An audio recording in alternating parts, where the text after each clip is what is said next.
Muy buenas tardes a todos y muchas gracias, Miguel, por esta generosa presentación y por haber sido invitado a este curso tan interesante. Gracias al museo y a los sponsors de este programa.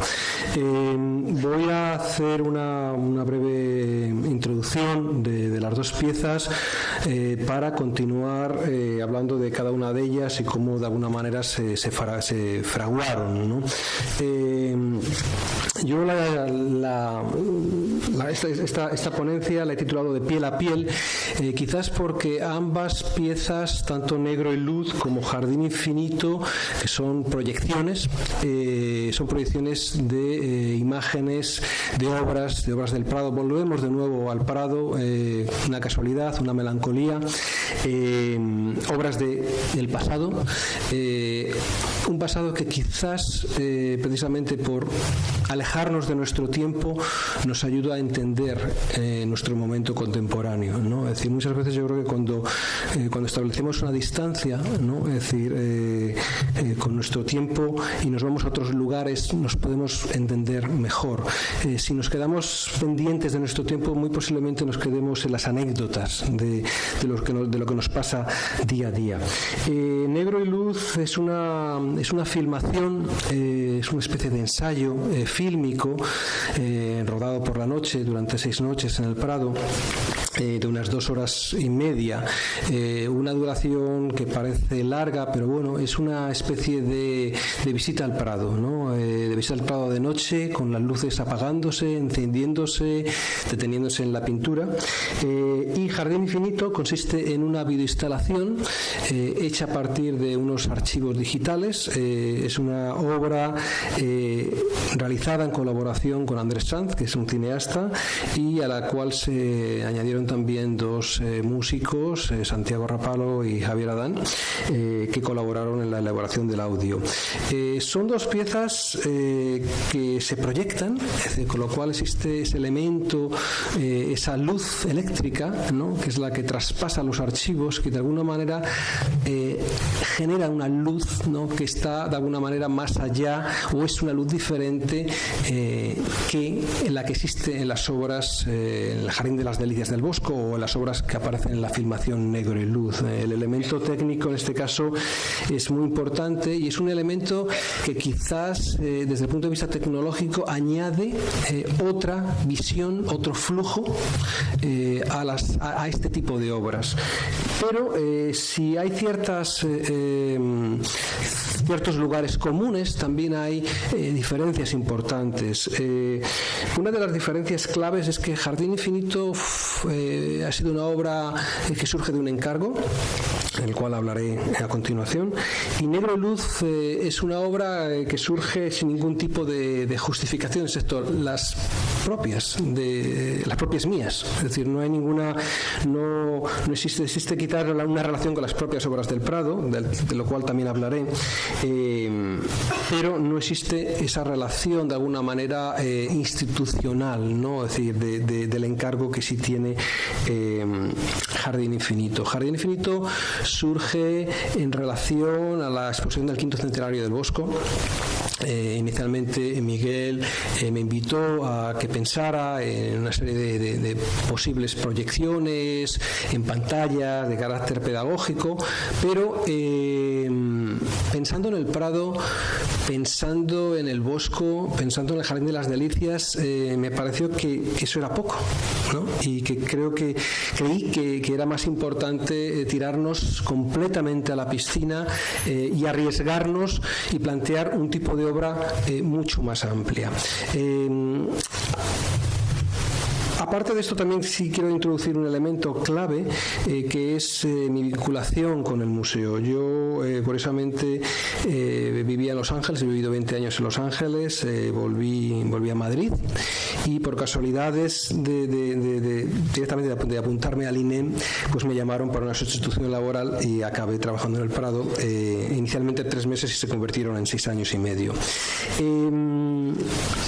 Eso fue un privilegio absoluto porque determinó una experiencia una vivencia con las obras que sin ella no creo que ni Jardín Infinito se hubiera dado ni Negro y Luz. Es decir, hoy hemos hablado a lo largo del Día del Prado, de las webs, de ese mundo digital, pero a veces esa relación del cuerpo, ¿no?, con las obras in situ genera un tipo de experiencias, de vivencias muy, muy particulares, ¿no? Es decir, de la misma manera que el cuerpo en el Prado de día o de noche, uno genera una serie de relaciones, de gestos, ¿no?, de escalas, ¿no? Eso es diferente de alguna manera al mundo digital, ¿no? Evidentemente la gente no puede ir a ver el Jardín de las Delicias en el mundo, pero cuando tú vas a ver ese cuadro se genera un tipo de relación muy diferente. Entrando ya de lleno en Jardín Infinito, comentaba que este es un proyecto de encargo. Es un encargo que surge de esta invitación. Y un encargo en el que de alguna manera yo asumí junto con Andrés Sanz, pero sobre todo desde mi labor particular de coordinador también de la propia pieza, una especie de función de gestión, de creación, de autoría compartida, ¿no?, en torno a todo el proyecto. Y esto creo que es importante porque lleva la ejecución de la obra a un nivel muchísimo más grande que la mera creación, y en ese sentido, es decir, la creación puede ser incluso un lugar compartido con la propia institución, porque la institución, cuando se trabaja para la institución, especialmente en un encargo, hay un contrato, y en ese contrato uno sabe qué es lo que tiene que entregar, ¿no? Sabe qué público va a ver esa pieza y qué se espera de esa pieza, y qué nos espera. Existe una creatividad, pero muchas veces, es decir, por el hecho de ser un encargo y un encargo relacionado además con el Prado, con el Bosco, con el Jardín de las Delicias, también existen ciertos límites. No implica que la creatividad o la autoría esté en un segundo lugar, pero sí, digamos, implica una cierta institucionalización, cosa que, por ejemplo, en Negro y Luz se desdobló de otra manera, ¿no? El encargo surge, como había dicho antes, en torno a esta exposición del Bosco, y la idea era plantear algo en esta sala, que es la sala C, que no sé por qué ahora mismo no está en pantalla. A ver. Un momentín, que Ramón nos lo va a solucionar ahora mismo. Bueno, pues surge, hay una sala C en el Museo del Prado donde, bueno, se habían planteado una serie de elementos, la posibilidad de unos elementos pedagógicos en pantallas, y rápidamente pensé en varias cosas. El Prado nunca había introducido el vídeo, pero de una manera un poquito más menor, y era como el momento de introducir la imagen en movimiento, es decir, a gran escala, ¿no? Es decir, dotar precisamente a esa narración en movimiento de un gran marco. Teníamos esta sala, una sala vacía con esa estructura. Era justamente la sala que estaba encima de la exposición. Ahí veis esa especie como de lucernario. Bueno, pues justamente debajo estaba colocado el Jardín de las Delicias. Y creo que eso es interesante, ¿no? Porque es como para nosotros, para Andrés, para mí era un poco una metáfora, ¿no? Es decir esos vapores que emanan de esa tabla y que pueden generar algo arriba. Yo anteriormente había hecho esta pieza, es una instalación de fotografías que se expuso en Madrid en la Galería Casa Sin Fin en un formato de 360 grados. Este es otro formato en ángulo, en torno a la idea del zarzal, de un jardín salvaje, ¿no? Es decir, que rodea al espectador, ¿no? Es decir, la fotografía, la imagen como una especie como de escultura, ¿no?, que rodea, y eso es una pieza anterior que de alguna manera, cuando empecé a pensar en esta instalación del Jardín del Bosco, del Jardín Infinito, pensé que quizás esta era la posible aproximación. Algunos detalles. Esta es otra obra que hice en colaboración con un amigo, es una serie de paisajes periféricos pintados al óleo, no por mí, sino por un pintor bajo mis direcciones, que también de alguna manera planteaba este tipo de segmentación, ¿no? De imágenes corridas, ¿no? Que es lo que luego fue dando lugar en Jardín Infinito. Inicialmente nos planteamos rápidamente esa ocupación de ese cubo, es decir, como escultura lumínica, con una serie de proyecciones. Esto es una pequeña maqueta muy inicial, a la cual siguió esta maqueta que os voy a poner muy brevemente. Esto era, ese primer título, Universo Boso, que luego se fue transformando en Jardín Infinito. Esto fue el primer boceto que presentamos al museo, ¿no? Y que fue bastante definitivo de alguna manera de lo que queríamos hacer, ¿no? Y que plantea la idea de una videoinstalación, de unos archivos digitales que prácticamente no están alterados, son archivos de gran resolución, de 21 gigas cada uno, son fotografías hechas a partir del jardín, de las tablas centrales, de las laterales, de las puertas, las grisallas, es decir, cuando el jardín está cerrado. Y luego otros archivos como pudieron ser las radiografías, reflectografías y una fotografía en blanco y negro de la trasera. Algo importante también era cómo el jardín se lee, se recibe por parte del espectador en el museo. Es una obra tremendamente icónica, es una obra donde las figuras tienen escalas diferentes, pero algunas veces escalas diminutas, hasta el punto de que la propia seguridad, digamos, que rodea la obra impide que esos detalles sean perceptibles. Es una obra de un carácter muy popular, muy pop en ese sentido, que aún retiene esa característica.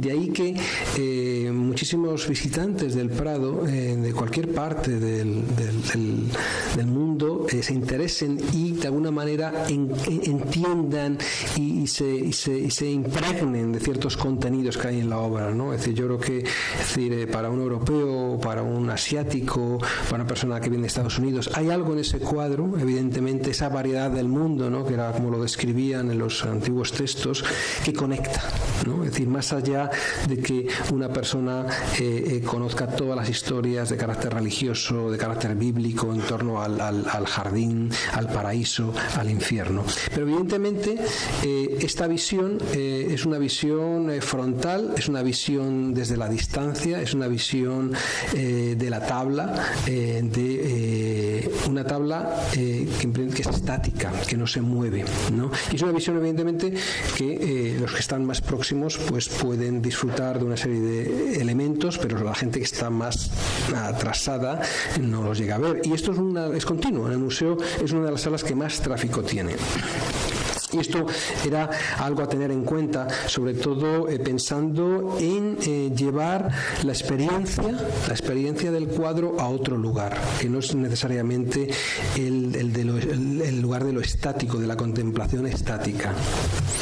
Me vino a la cabeza esta pieza de Murakami Isaburo, que es uno de los artistas de performance del grupo Wutai de los años finales de los 60, del año 56, que se llama Passing Through, en la cual son una serie de bastidores de papel, y estos artistas japoneses en ese momento tienen conexiones con artistas americanos y europeos de la performance, empiezan de alguna manera a habitar, a experimentar el lugar de la pintura desde otros lugares, ¿no?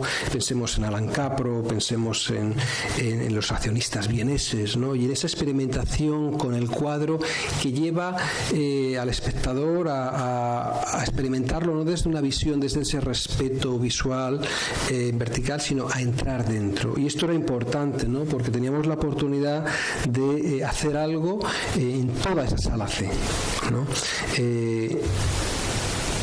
Aquí veis, por ejemplo, una reproducción que teníamos en el estudio y un poquito la escala, no es la escala real porque el cuadro es un poco más grande, pero este cuadro es un cuadro que generalmente es un cuadro, era un cuadro privado cuando estaba en Bruselas, perteneció a Engelbert de Nassau, lo tenía en su palacio castillo, y era un cuadro que estaba cerrado, y cuando llegaban visitantes se abría, ¿no? Y se abría, digamos, esta especie de ventana, ¿no?, a un mundo de variedades donde surgían una cantidad de imágenes ingentes, ¿no?, y de imágenes curiosísimas, de imágenes que hablaban de biología, de ornitología, del paraíso, de sexualidad, de ritos, de raza, imágenes que evidentemente no estaban al alcance del ciudadano de a pie. Es decir, que esto era una especie de cuadro de variedad que solo unos pocos podían ver, y la única manera de verlo es cuando se abría y cuando estaban muy cerca. Es decir, esa idea de proximidad en su origen era muy importante. Esa especie de deseo de democratizar o de habilitar el cuadro para habitarlo desde otro lugar, pensamos evidentemente en la escala, ¿no? Es decir, llevar el cuadro a otra escala que nos permitiera experimentarlo, tener una experiencia mucho más directa, más pop quizás, ¿no? Aquí veis una parte del estudio, como un poco trabajamos, ¿no? Sobre todo trabajamos muy directamente, ¿no? Es decir, con estas reproducciones y luego los archivos digitales. Tenemos que empezar por algún lado, y es un cuadro que no sabes muy bien por dónde empezar. Es un cuadro con tal cantidad de cosas que era complicado, ¿no? Quizás porque no nos lo habíamos planteado, porque fue un encargo. Y entonces, una de las primeras cosas fue es empezar a ver la cantidad de animales que había en el cuadro, animales de mundos exóticos, como esta jirafa que veis ahí, los elefantes, las garduñas, animales que el propio Bosco no conocía directamente, que conoció a través de dibujos. De hecho, esta jirafa que veis viene de un dibujo de Ciriaco d'Ancona, que es un dibujo anterior al cuadro que posiblemente no, el Bosco tuvo que conocer. ¿Cómo lo conoció? Pues posiblemente porque este dibujo estuvo en la biblioteca de Engelbert de Nassau. Engelbert es quien encarga el cuadro. Y alrededor de Engelbert seguramente estuvo su capellán, su bibliotecario y evidentemente el Bosco y su creatividad. Pero es una obra que hay que entenderla también desde la perspectiva de una creatividad limitada, ¿no? Es un encargo en sí. Por eso yo creo que hay una cierta similitud entre el lugar desde donde de ese encargo que se hace al Bosco y de este encargo que se nos hace desde el Museo del Prado, ¿no? Volviendo a los temas, empezamos a ver una serie de personajes, de actos, de frutos rojos, ¿no? Es decir, que hablan del deseo, de hábitos entre seres humanos, de vegetación, la vegetación del paraíso, de un drago, que veis ahí unos detalles en la parte de arriba. Un drago que aparece curiosamente en un grabado anterior, en un grabado de Schönhauer. Los dragos apenas se conocían, las Islas Canarias, de donde son originarios, apenas habían sido descubiertas unos años antes. Y es muy curioso porque yo me pregunto si algún drago llegó a 's-Hertogenbosch. Es posible, pero no sé si un drago tan grande. Y lo comento por lo siguiente, porque aunque existe este grabado que reproduce este drago anterior, que seguramente el Bosco tuvo acceso, lo interesante es que los dragos en esta edad, que viene a tener a lo mejor unos 50, 70 años, el color de la piel es ese, y cuando envejecen tienen un color bastante más oscuro. Entonces, ¿cómo pudo de alguna manera el Bosco acertar el color de la piel del tronco, ¿no? Es una incógnita, ¿no? Otro mundo que existe en este Jardín de las Delicias es el mundo de la ornitología, de los pájaros, de una variedad inmensa de seres. En algunos casos son pájaros que se repiten, En otros casos son pájaros, es decir, descritos con una habilidad técnica, pero sobre todo con una visión casi de científico, que no veremos hasta las descripciones de láminas de finales del 18 o principios del 19, ¿no? Es decir, por ejemplo, ahí tenéis abajo un arrendajo, ¿no? Es decir, un martín pescador en la esquina, en esta esquina de aquí, ¿no? Otros elementos de carácter sexual, espinas, rostros, ¿no? Y nos pusimos de alguna manera a componer, ¿no? ¿Cómo construimos la pieza? Bueno, pues la pieza la construimos, esto es la sala C, como veis, es un plano en la que creamos una especie como de lienzo, ¿no? Repartido en todas las paredes, ¿no? Las paredes perimetrales, ¿no? Con 3 proyecciones en cada lado, que era, digamos, la proporción del proyector, y una proyección para cada uno de los lados del cubo central, ¿no? En la imagen anterior, veis un poco el desarrollo, digamos, de cada paño de las paredes perimetrales, y abajo el desarrollo continuo de las 4 paredes. ¿Por qué esto es importante? Porque era la manera de construir una narrativa, ¿no? El cuadro en sí, el tríptico, tiene una narrativa, y nosotros teníamos también que construir una narrativa. No son imágenes sueltas, sino que hay una sucesión de temas y de subtemas, ¿no?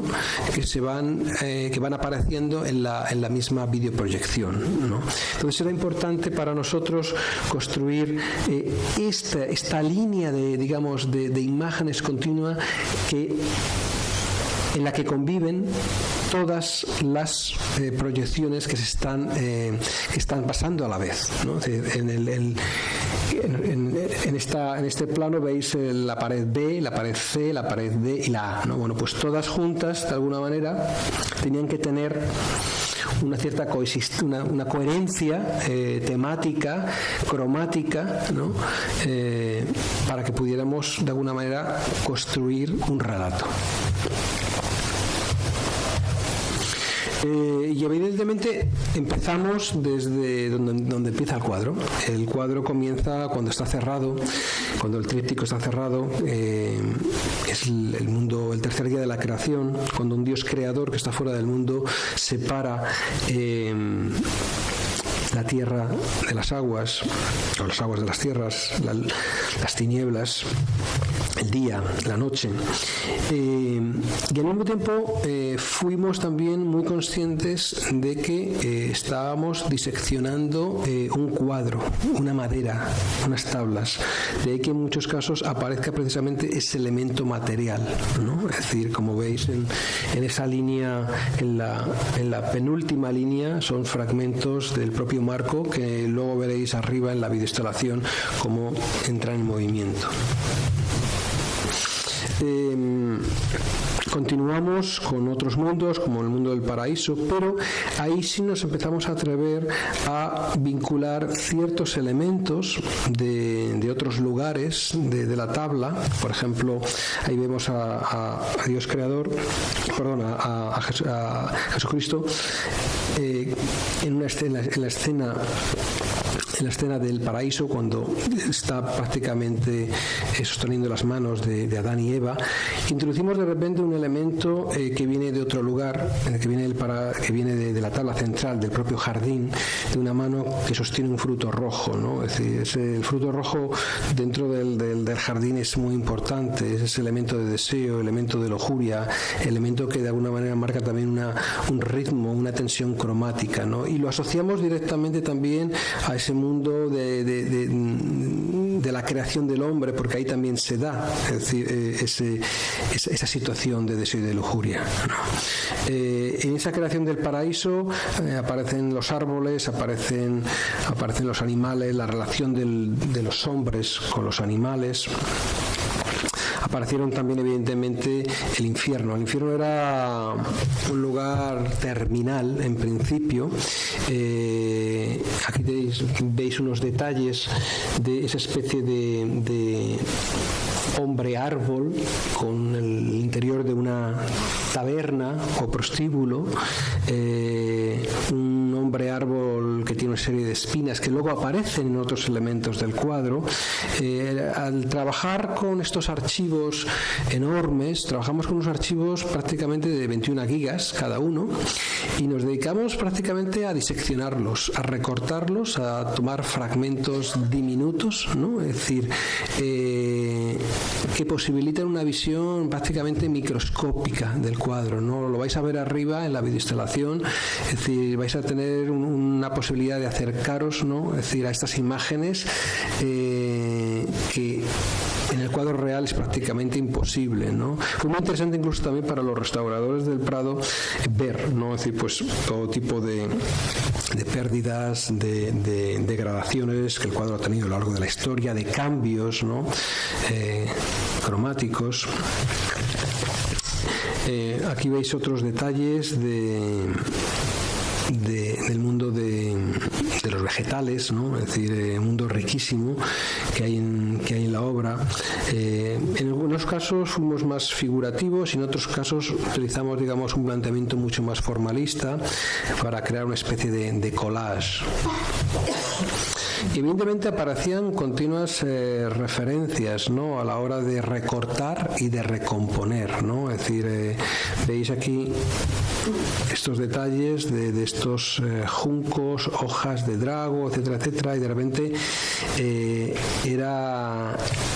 aquello era tan próximo, por ejemplo, a este cuadro de Rousseau, ¿no? Es decir, unas hojas y unos lugares, es decir, una especie como de aglomeraciones vegetales muy, muy similares, ¿no? Trabajar con obras del pasado, al final es responder, ¿no? Es decir, a una obra a una obra de arte, ¿no? Es decir, yo creo que una obra de arte responde a otra, ¿no? Y el Prado en ese sentido es un lugar muy interesante porque se ve claramente como una obra, o como por ejemplo, es decir, el Adán de Eva de Rubens responde al Adán de Eva de Tiziano. El lenguaje es el lugar donde el hombre vive, ¿no? Entonces es inevitable, es decir, en esta acumulación de imágenes, ¿no? Estar continuamente haciendo ese tipo de asociaciones, ¿no? Por muy bosco que sean estas imágenes, la manera en que nosotros reconstruimos, rediseñamos, ¿no?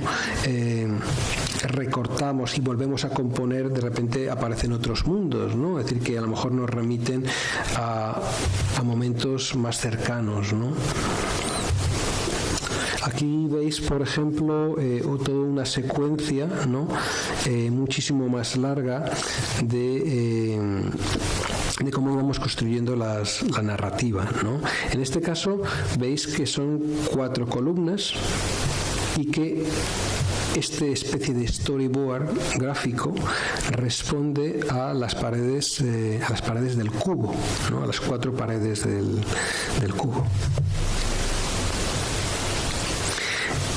Para ordenarlo, no solamente atendimos a las narrativas propias del cuadro, pero también a lo cromático, ¿no? Es decir, una manera de ir hilvanando las imágenes y que tuvieran cierta coherencia visual, ¿no? Es decir, que no se produjesen, digamos, distorsiones fuertes, que ayudaran también al espectador a sumergirse en ese mundo digital, en ese flujo, ¿no? De imágenes, ¿no? Que a diferencia del tríptico del Bosco, al estar la imagen en movimiento y tener ese chorro de luz que las penetra, genera otro tipo de experiencia de la obra en el espectador.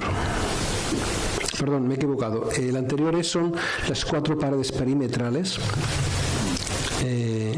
y esta es el storyboard del cubo, ¿no? En el que, al ser paredes que no se veían a la vez, sí nos permitía a veces hacer algún tipo de juego, ¿no? Más iconográfico y menos narrativo. Íbamos componiendo tanto el cubo como las paredes perimetrales a la vez, ¿no? Para tener para precisamente que todo fuera coherente, ¿no? Por eso vais viendo que los temas, las imágenes, los colores son tanto similares. Por otra parte, otro problema que tuvimos fue, es decir, cómo conectar esos mundos, ¿no? Es decir, que están separados físicamente por tablas diferentes, ¿no? Es decir, había veces en las que sí existían esas conexiones, ¿no?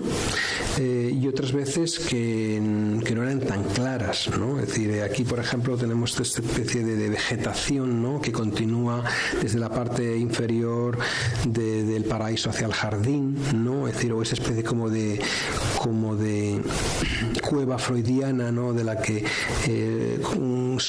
se conecta con el jardín con todos estos pájaros, ¿no? A escalas tremendamente descomunales para el tamaño de los humanos con los que conviven.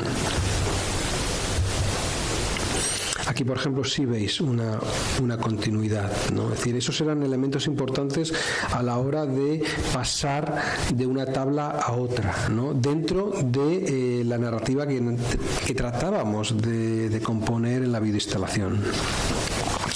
En otros casos, por ejemplo, es decir, sí existía, es decir, una cierta diferencia, ¿no? Aquí, por ejemplo, en la esquina inferior derecha de la proyección aquí, veis, por ejemplo, esta pareja interracial de una persona de raza blanca a otra de raza negra, mostrándole precisamente ese paraíso, ¿no? Es decir, hay una parte de verde que coincide y hay una parte, digamos, superior de agua que no coincide.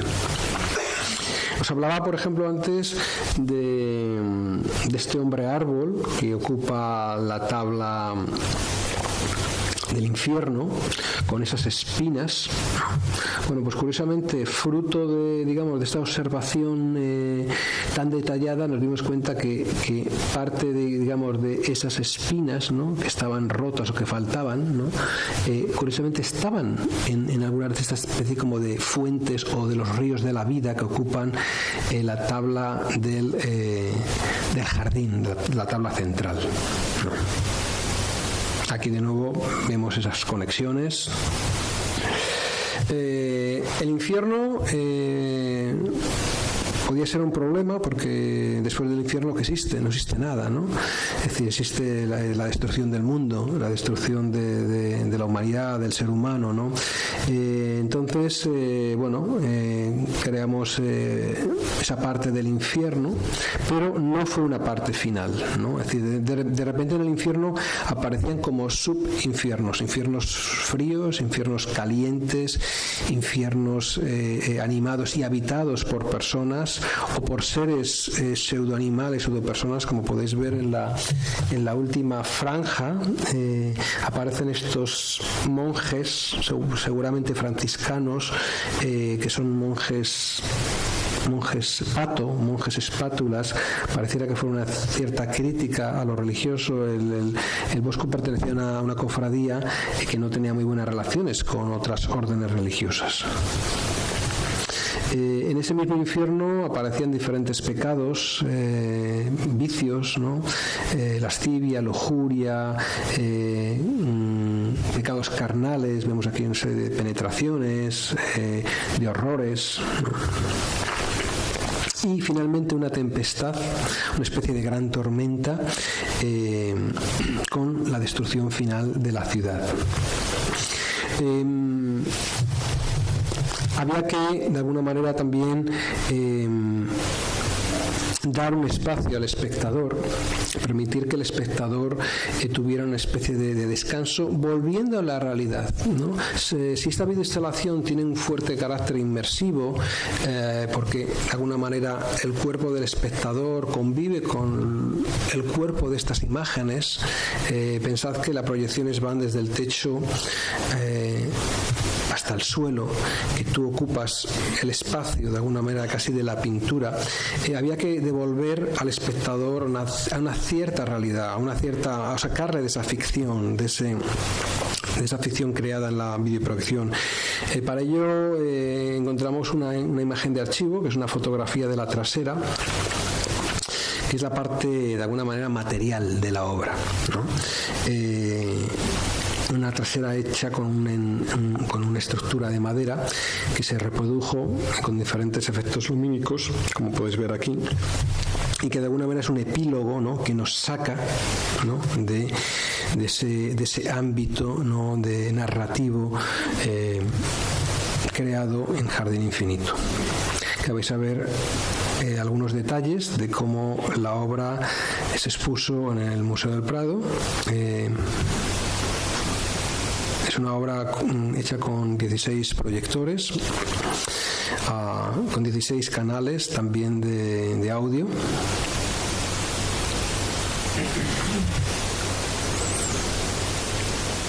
Otra serie de detalles de cuerpos que se intercalaron entre el infierno y este epílogo final. Y luego hay pequeñas inserciones que generan micronarrativas en torno precisamente a ciertos elementos formales importantes, ¿no? Os hablaba antes de este elemento rojo, de este fruto, ¿no?, que es dado, ¿no?, a comer, ¿no?, a los hombres, o dado por los animales, ¿no?, ofrecido, ¿no?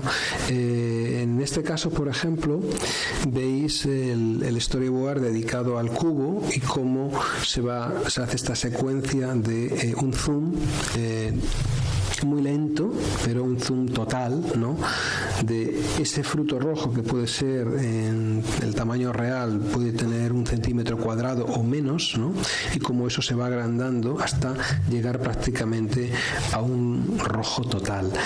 Aquí en Bilbao, por cuestiones de espacio, era imposible realizar ese cubo, porque no, el espacio que de la sala 33, me parece, no lo permitía, con lo cual tuvimos que sacrificar el cubo central y hacer una videoinstalación conservando todas las paredes perimetrales y en una parte de la sala crear 2 paredes, ¿no?, con lo cual hay 2 proyecciones más o menos, no en el centro, está ligeramente descentrado, lo vais a ver cuando subáis, ¿no?, y tuvimos que sacrificar evidentemente 2 de las proyecciones del cubo, ¿no? Pero vamos, no creo que realmente, aunque se ha perdido, se han suprimido esas partes, la obra no deja de perder en ese sentido ese carácter de inmersión, ese carácter de pintura en movimiento, que quizás es algo interesante, ¿no? Aquí veis de nuevo el detalle del cubo, ¿no?, con ese fruto rojo y ese zoom in. Otro detalle del cubo.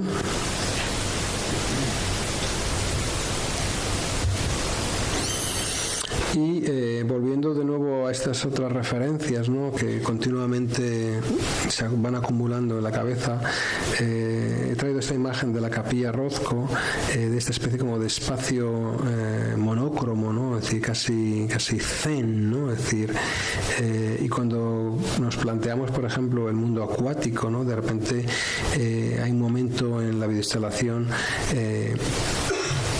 que es todo azul, ¿no? Es decir, a mí personalmente pensé precisamente en esta pieza de Rozco, es una pieza tardía que precisamente tuve la oportunidad de visitar en uno de estos viajes los que iba acompañando Obras del Prado, ¿no? Y no sé, siempre yo creo que cuando trabajas respondes a muchas cosas, ¿no? Es decir, en el trabajo de la creación estás trabajando en algo, pero hay tal acumulación de imágenes, ¿no? Es decir, en tu memoria, ¿no?, que todo se va hilvanando, se va acoplando, ¿no? No es tanto una cuestión puramente conceptual de justificar el porqué de las cosas, sino las cosas se dan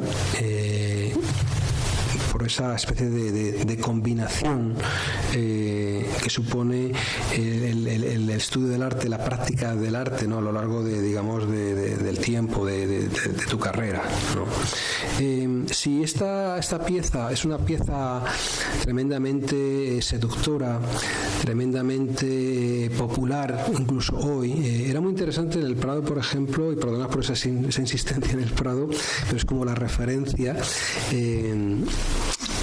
de cómo la pieza funcionaba de cara al espectador. Nosotros es una pieza que dura 1 hora y 15 minutos pensamos que la gente, el espectador iba a estar, pues no sé, 10 minutos, 12 minutos. La gente al final, el público, los espectadores se quedaban prácticamente a ver toda la pieza. Eso era impresionante, ¿no? Es decir, de ahí ese carácter tremendamente seductor, ¿no? Es decir,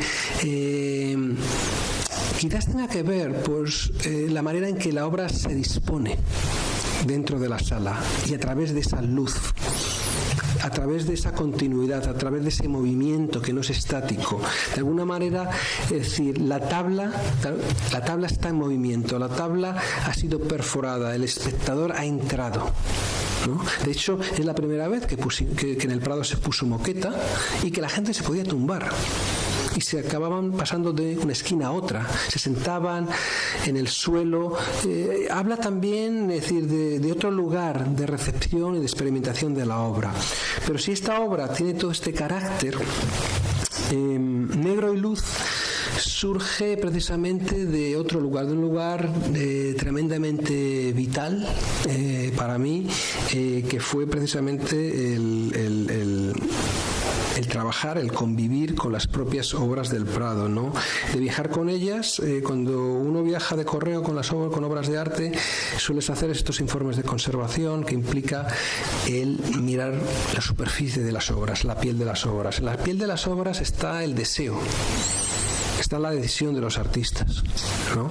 Y se produce una especie como de conocimiento, ¿no? De transacción, ¿no? Es decir, de lo que tú estás viendo y de ese placer que la propia obra te da. Hay una especie de sensualidad tremenda. Y eso fue clave, evidentemente, para realizar el siguiente proyecto, que es Negro y Luz. Negro y Luz no solamente surge de esa experiencia absoluta, de ese romance, es decir, con las obras del Prado, pero también surge de otras obras muy anteriores en las que yo ya había trabajado sobre la idea de la oscuridad. Siempre me acuerdo de esta frase de John Cage de stay in a place and trust it for a while, quédate en un sitio, ¿no? Y confía en él, ¿no? Es decir, a veces me parece más interesante quedarte en un mismo sitio y darle 40.000 vueltas, ¿no? Es decir, por lo menos es un lugar que a mí me interesa, y artistas pues como Cage, como Calandré, como ciertos pintores como Morandi, ¿no? Esa insistencia, ¿no?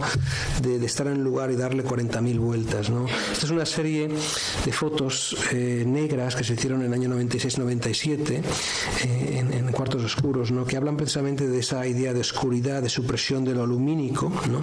Obras que están colgadas a nivel del suelo, se convierte casi en entradas. Un detalle, como veis, bueno, pues son simplemente unos ligerísimos detalles de luz en mitad de la oscuridad. Otra obra que de alguna manera reverberaba, es decir, con anterioridad en Negro y Luz, es esta intervención que hice en Castellón, en el Espai d'Art de Castellón, donde encerré toda mi obra anterior hasta ese momento en las oficinas del museo, oficinas que se supone que no son visitables, y con condiciones de luz mínima. Otra obra del Spy, que en una especie como de agujero perforé la pared exterior del museo. Se creó una habitación que estaba abierta 24 horas durante el periodo expositivo de la exposición, que fueron 3 meses, y a la cual no tenías acceso desde el interior del museo, pero desde el exterior. De alguna manera esto es una fotografía también. Voy a ir un poquito más rápido porque voy muy ya atrasado de tiempo. Este tipo de obras que giran en torno a la negritud fueron para mí bastante importantes, quizás porque la idea de lo monócromo y de la luz y de la supresión se ha ido construyendo y deconstruyendo a lo largo del siglo XX desde lugares muy diferentes. Pensemos en las monocromías de Malevich, en las de Bryce Marden, en Rothko, y cómo cada década del siglo XX ha ido dotando a lo monócromo de una politicidad, de una lectura diferente, de contenidos diferentes. Recuerdo que Negro y Luz surgió también en un momento en el que estaba yo ayudando en un montaje, en el montaje de unos biombos japoneses que se habían colocado en la galería central y que por varias razones las salas estaban oscuras. Yo me tenía que desplazar a dos montajes, el de los biombos y una exposición en las salas de abajo. Entonces andaba por el museo a oscuras, ¿no? Y de repente en esa oscuridad las partes más claras de los cuadros, que son los cuerpos, son las que emanaban de alguna manera de esa negritud. Eso también fue otro aliciente, otra conexión para ir armando esta filmación. Estos son algunos primeros fotografías, ¿no? Hechas prácticamente antes de pedirle permiso a Miguel si podía realizar este proyecto, simplemente para ver qué tipo de imagen se generaba, ¿no? Otro lugar, evidentemente, que a mí me interesaba muchísimo era este que os comentaba, ¿no? El lugar de la pintura, de ese ensimismamiento, de esa lectura que haces cuando estás haciendo los informes de conservación, ¿no? Que me parecía muy interesante. ¿Por qué? Porque se han hecho unas poquitas películas, filmaciones sobre las instituciones museísticas, se han hecho películas sobre el Rijksmuseum, sobre la National Gallery, pero más sobre las salas, sobre la arquitectura, sobre la institución en sí, pero prácticamente apenas hay filmaciones, películas hechas sobre la pintura en sí, y a mí quizás era lo que más me interesaba. Hay una pieza de los Strauss hecha a partir de un diálogo, de un texto de Cézanne, pero para mí eso era muy importante porque mi relación principal o la que más me motivaba en el museo era la relación con las obras, ¿no? Por eso os decía antes esa idea de cómo una obra responde a otra, ¿no? Este es un detalle de la pierna rodilla del Marte de Velázquez, una obra en la cual en la propia filmación en Negro y Luz pues prácticamente estoy filmando el cuadro unos 9 o 10 minutos y hay varios cuadros en los que insisto precisamente en eso, ¿no? Es decir, en esa lectura de la pintura, ¿no? Ese ensimismamiento, esa prácticamente mirada solitaria entre el ojo y la piel del cuadro, que muchas veces el propio museo, la propia institución, por todo ese ruido que existe, no se da. Es decir, ruido por el propio individuo en sí, los individuos alrededor, la luz, el tiempo que usas para hacer esas visitas a los museos, ¿no? Hablábamos antes de ese mundo digital, de las webs, de cómo acceder a las obras, ¿no? Es decir, hay muchas veces, es decir, el propio museo, por todos estos condicionantes, no te permite, no se dan esas condiciones de soledad, de ensimismarte, de 10, 15, 20 minutos, ¿no? Pensemos que Marte de Velázquez es una obra del final de la carrera del pintor. Es una obra que, aunque parece hecha con cierta rapidez, ¿no? Pero supone el aprendizaje, el conocimiento de toda una vida. Es decir, reducir la experiencia de Marte o de cualquier otra obra a un me gusta, no me gusta, a un verlo rápido de 1 minuto, de 2 minutos, me parece algo tan horrible, ¿no? Es decir, cuando alguien se ha pasado toda la vida, ¿no? Es decir, estudiando, aprendiendo para al final a escribir casi un testamento, es decir, vital, que son las Meninas, por ejemplo, ¿no? En el caso de Marte, que es una de mis pinturas favoritas, ¿no? Por todas esas contradicciones tremendas que tiene Velázquez, ¿no? Muy a propósito, es una pintura donde Velázquez desenfoca, ¿no? Es decir, y de repente nos cuelga esa gota de sudor hiperrealista, ¿no? Que puedes ver incluso, es decir, las transparencias. Y dices, bueno, es decir, ¿qué chiste nos está contando, ¿no? ¿Qué incongruencias, ¿no? Que hablan precisamente de todas esas resistencias de lo figurativo, de lo pictórico, de dónde reside el contenido, ¿no?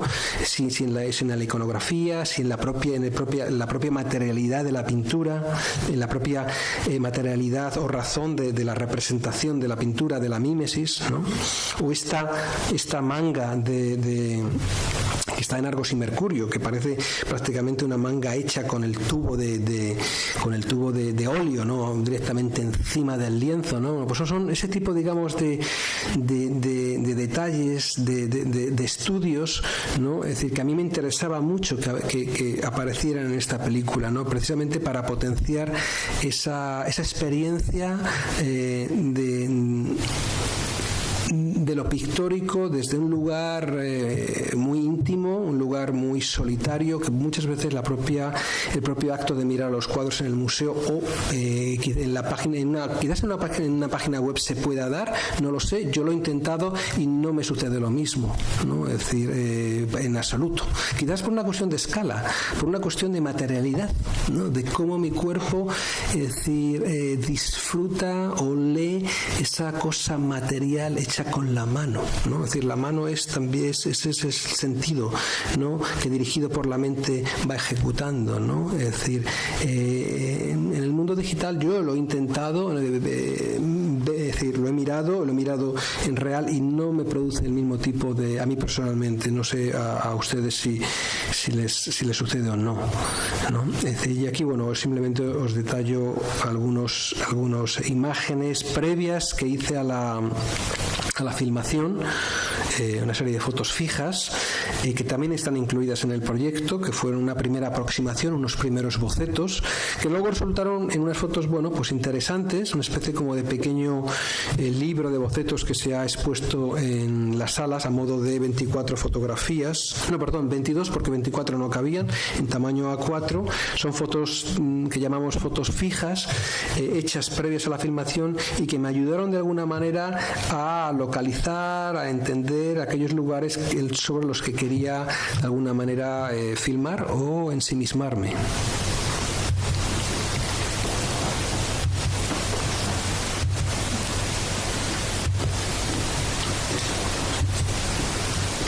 Y bueno, voy a terminar con esta última imagen, que es la imagen de la galería central, que creo que es bastante evidente. No quiero extenderme más porque a lo mejor tenéis alguna pregunta y sobre todo yo creo que más que extenderme casi preferiría que subierais a las salas, que vierais que experimentarais las obras. Yo también estaré por allí por si queréis, no sé, es decir, comentar algo, pues muchas veces siempre es mejor comentar las obras, las imágenes con las obras delante. Muchísimas gracias.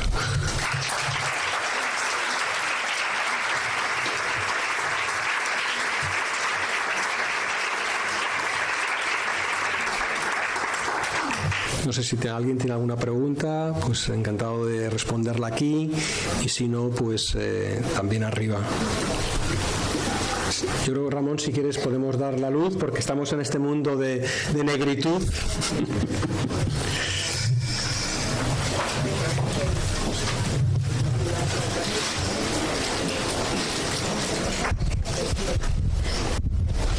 Sí, buenas tardes. Hola, buenas tardes. Soy Victoria Cañas y agradezco la oportunidad de...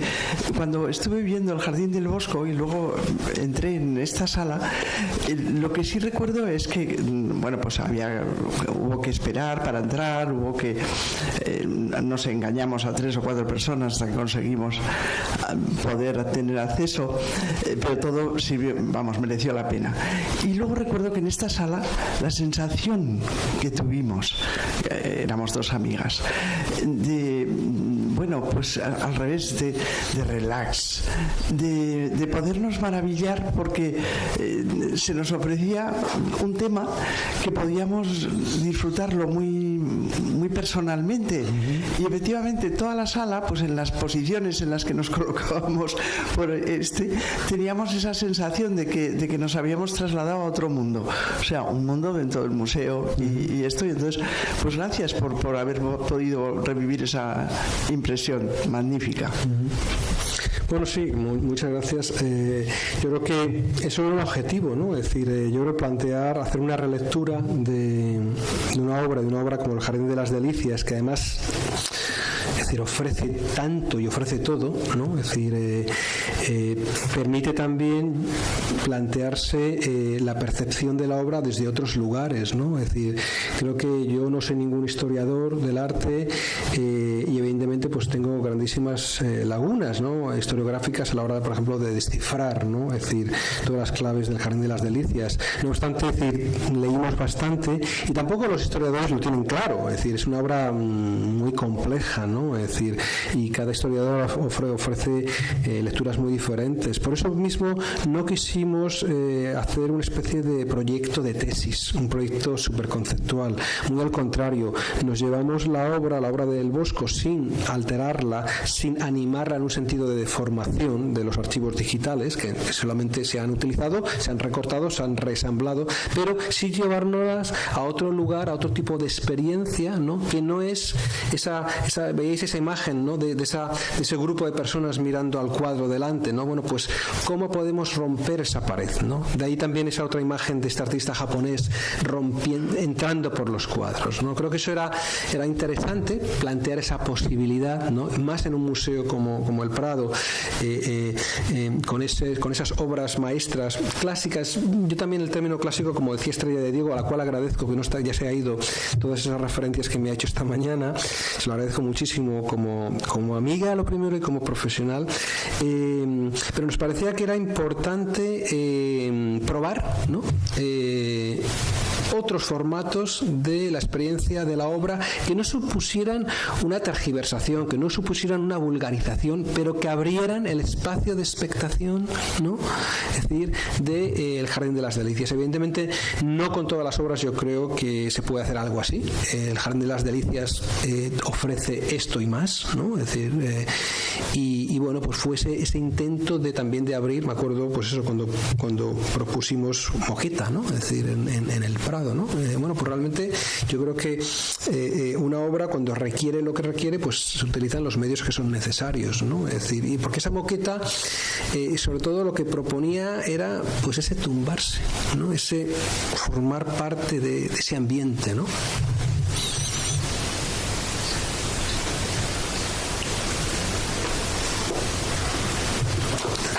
Gracias.